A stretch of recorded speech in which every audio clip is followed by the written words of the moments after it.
বন্ধুরা, আশা করি আপনারা ভালো আছেন ও সুস্থ আছেন। আমি তানজিলা বেগম, আপনারা দেখছেন তানজি ক্রিয়েটিভ গার্ডেন। তো আজকে আপনাদের প্রথমে দেখাই কিছু ফুল গাছ। তো দেখুন, আমার বুগেনভেলিয়া গাছে কিন্তু ফুল আসা শুরু হয়ে গেছে, আর জবা গাছেও কিন্তু খুব সুন্দর ফুল হচ্ছে। তো কিছু কিছু গাছে কিন্তু আমার ফুল অলরেডি চলে এসছে। আর যে আমার এখানে মিলি গাছগুলো আছে, তো দেখুন মিলি গাছগুলোই কিন্তু খুব সুন্দর ফুল হচ্ছে। তা আমাদের এই শীতে যতই বলি শীতকালে ফুল গাছ লাগাবো না, তো অবশ্যই আমাদের লাগাতেই হবে। আর দেখুন, এখানে যে পেঁয়াজ গাছ বসিয়েছিলাম, তো কিছু ঘাসও হয়েছে। অবশ্যই বন্ধুরা, এটা আমাদের কিন্তু একটু খেয়াল রাখতে হবে, পেঁয়াজ গাছে ঘাস হলে একটু কিন্তু পরিষ্কার করে দিতে হবে। তো দেখুন বন্ধুরা, এইভাবে যদি আমরা সবজি চাষ করি ছাদ বাগানে, তা দেখুন কত সুন্দর সবজি কিন্তু আমাদের ছাদ বাগানেই কিন্তু হয়ে থাকে। তো এইভাবে পরশ পরশ আমরা কিন্তু সবজি গাছ লাগাবো। তো আজকেও কিছু বীজ আমি বসাবো, তো রোজেরই যেরকম বসাই। আর এখানে আমি যে গাজর বসিয়েছিলাম, তো গাজর দেখুন গাছগুলো কিন্তু প্রচুর ঘন হয়ে গেছে। আর যদি ঘন হয় একটু ফাঁকা করে দিতে হবে, কিছুটা উপরে তুলে নিতে হবে।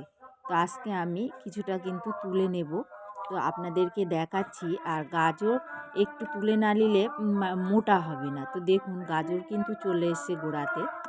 আমি ভালোভাবে প্রত্যেকটা গ্রো ব্যাগ থেকেই একটু পাতলা করে দেব। তো দেখুন আমি কতটা পাতলা করে দিয়েছি। আর এখানে এই দেখুন কতটা আমি তুলেও নিয়েছি। তো এইভাবে অবশ্যই যদি ঘন হয় তাহলে কিন্তু পাতলা করে নেবেন। আর বিট গাছেও আমি করে দিয়েছিলাম, আর বিটের চারা বসিয়েছিলাম, দেখুন কত সুন্দর হয়েছে। আর এদিকে আমি গাজরের যে চারা আমি তুলেছি এও একটু বসিয়ে দেখব কেমন হয়। আর মূলও একটা 12 ইঞ্চি গ্রো ব্যাগে আছে, তো আমি কিছুটা শাকের জন্য তুলে নিয়েছি। কারণ একটা 12 ইঞ্চি গ্রো ব্যাগে 4 থেকে 5টা মূলো গাছ কিন্তু রাখতে হবে, এর বেশি কিন্তু রাখা যাবে না, রাখলে মোটা হবে না। তো আমি কিছুটা তুলে নিয়েছি ওই ছোট্ট মূলো সহ, কারণ আমাদের শাক হিসেবে আমরা খেয়ে নিতে পারবো, কোনো অসুবিধা নেই। আর এখানে আমি 3 রকমের বীজ নিয়েছি, শসার বীজ, গাজরের বীজ আর ছোলা। তো ছোলা আমি এর আগে একদিন বলে দিয়েছি, আমি ভিজিয়ে রাখার পরে আমি ওমে দিয়েছিলাম, তো 2 দিন পরে আমি বার করেছি।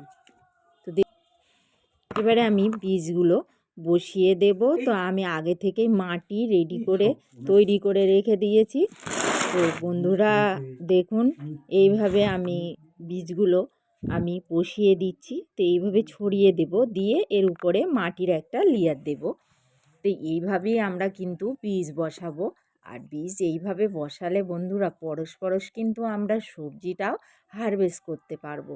তো অবশ্যই আপনারা বসিয়ে ফেলুন। আর এর আগে মাটি তৈরিও আমি বলেছি, আর মাটি রেডি করেই রেখে দিয়েছিলাম।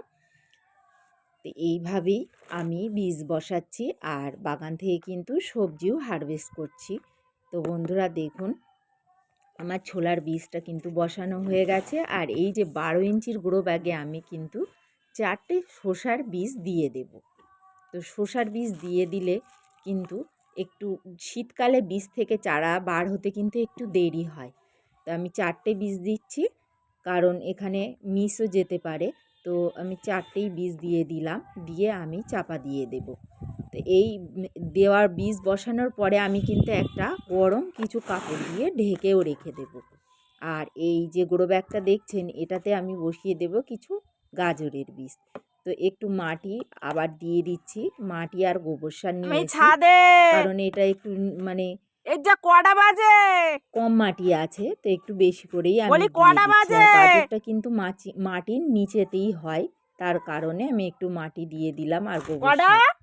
এবারে বীজটা দিয়ে দেবো, তবে বীজের পরিমাণটা একটু কম দেব। বন্ধুরা এইভাবেই আপনারা সবজির বীজ বসিয়ে ফেলুন, আর আপনার ছাদ বাগান থেকে খুব সুন্দর সুন্দর সবজিও হারভেস্ট করুন। বসানো হয়ে গেছে। এবারে আমি এই বীজের উপরে কিছুটা মাটি দিয়ে দেব। আর মাটিটা আমি তো এর আগে বলেছি আমি একটু ভিজিয়ে রাখি, আর একদিন আগে ভিজিয়ে রাখার পরে আমি কিন্তু তারপরে বীজ বসাই। আর উপরেও যে মাটিটা দিই সেটাও আমি একটু হালকা হালকা পানি দিয়ে রেখে দিই। তারপরে আমি কিন্তু সেই মাটিটাকে সঙ্গে কিছুটা খাবার মিশিয়ে আমি উপরের লেয়ারটা তৈরি করি। আর এইভাবে করলে খুব সুন্দর বীজ থেকে চারা বার হয়ে যায়। তো বন্ধুরা, ভিডিওটি ভালো লাগলে অবশ্যই কমেন্ট করে জানাবেন।